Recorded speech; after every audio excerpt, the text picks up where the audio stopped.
about your perspective on the markets. How do you see the recent fast run-up that has happened globally, and what does that indicate?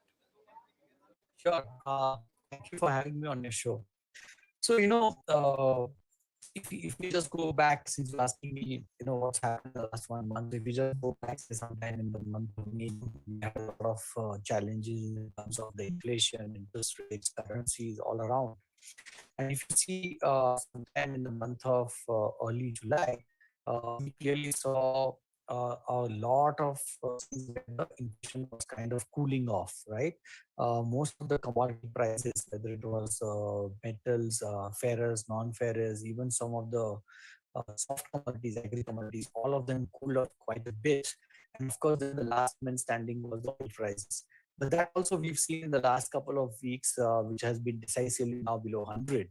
So clearly, the worst of the inflation, seems to be behind us. This is what we've been mentioning for a while, and I believe today the RBI governor also kind of alluded to that, which has probably given a lot of sigh of relief to the investors that the biggest fear of the demand destruction that could have happened because of such high inflation, probably it may not pan out that way, or at least that may not be the case in the near future, right? Also, if you see the quarterly results, right, we are already at the we are already done with the quarterly first quarter results, and over there also, the results were much better than what they were feared, right? The aggregate demand looked fairly steady. Yes, there was some pressure on the gross margins, but I think all credit to the companies where they have actually efficiently managed their operating costs, and that's where the operating margins were fairly stable. And again, at the ground level, clearly the demand scenario for most of the industry continues to be upbeat. So, nutshell, as I have a sigh of relief for the markets, and which is where we've seen this strong bounce back.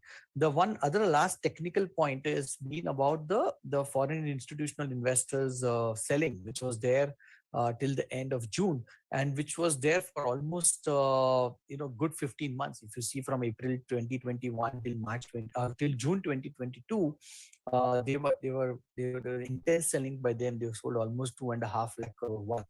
And if you see the period before that, say 27 months before that, says January 2019 till say about March 21, they bought about 3.3 lakh crores. So there was a very very aggressive buying followed by intensive selling.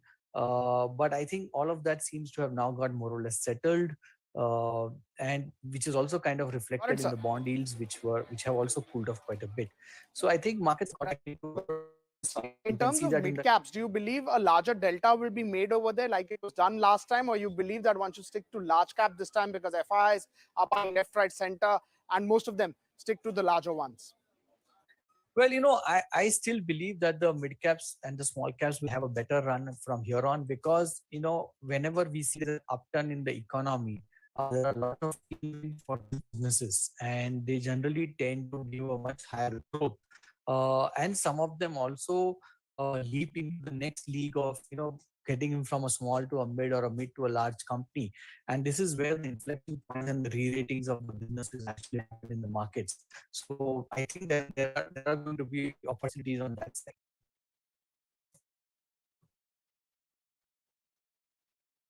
I want to look at the banking space. I think that's the space which most of the fund managers seem to be bullish on.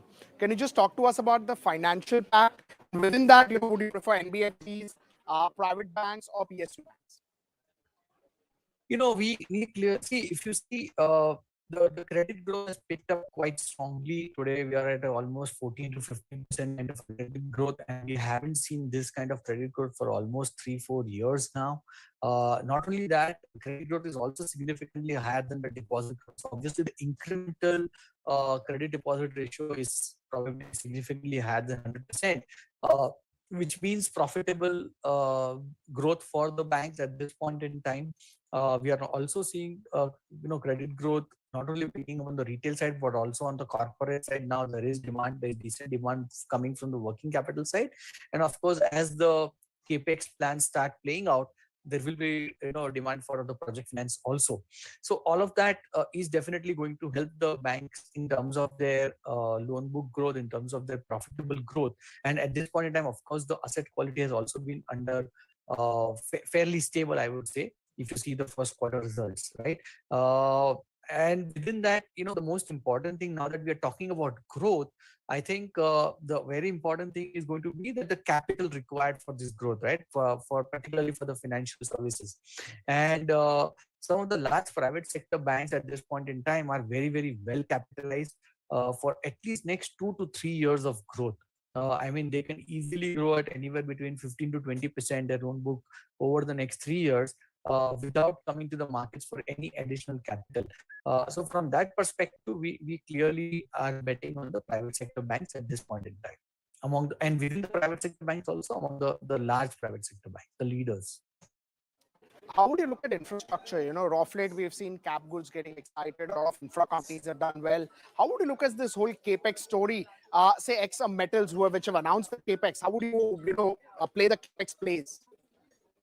So, we strongly believe that the manufacturing as a sector is coming back very, very strongly. There are a lot of catalysts which have actually come into play over the last 1 year, whether it is the PLI scheme, whether it is the current capacity utilizations crossing beyond 75-80% in most of the industries. In fact, in some of the industry leaders, capacity utilizations have also crossed already 85%. So the manufacturing sector and particularly the capex cycle has already is underway in terms of expanding. So we strongly believe that there are a lot of businesses that we would like to invest in, where we are seeing a clear runway in terms of their capex plans happening, in terms of their higher capacity utilizations, and companies which have also very good scope to grow on the export side. So this PLI exports, alternate supply chains globally, uh, higher capacity utilizations from the domestic market, all of this seems to be coming into play.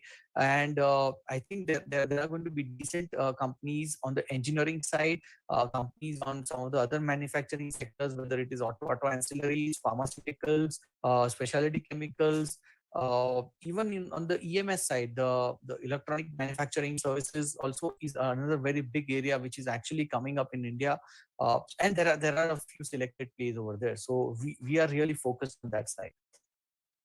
Right. In terms of really how things are moving in on the metals pack, how would you look at it? Last 2 years have been great. Last year they have been on the sideways. However, balance sheets have improved, outlook has improved. How would you look at some of these steel, non-steel companies? Well, investing in commodities is always a very difficult call, because they have deep cycles. And in commodities, the most important thing is the price of the commodities, which is generally driven by many global macros. It's not only about the domestic company or an individual company how they are performing. A good part of their uh, profitability is dependent on the global commodity prices, and that's why it's always a very, very difficult call at this point in time, with China slowing down, with whatever news report that we are reading, and with the kind of interest rate cuts that the Chinese central banker is doing. Clearly there seems to be some slowdown over there. So our sense is that the metal prices will be under pressure. So at this point in time, we are actually preferring the metal consumers rather than the metal producers. So companies like auto ancillaries, or some of the engineering companies, uh, or some of the large infrastructure companies can also actually benefit over the next few quarters. Right. Just in terms of cement as a pack, a lot of companies in the metals pack did see an overall increase in the costing. How would you look at it? Would it be transitory? Do you think it will be just be 1 or 2 quarter phenomena where you saw such sharp increases which impacted margins across a lot of commodity players? Well, yes, again, as we discussed, that some of the commodity prices have started cooling off quite a bit, and that should help the margins of the cement companies. And I think the other important thing is that we all are seeing that the government capex, both on the state governments and the central governments, continues to do well. And of course, as the corporate capex cycle also picks up over the next couple of quarters, I think demand for cement will also remain good. So, our sense is yes, they should generally do quite okay.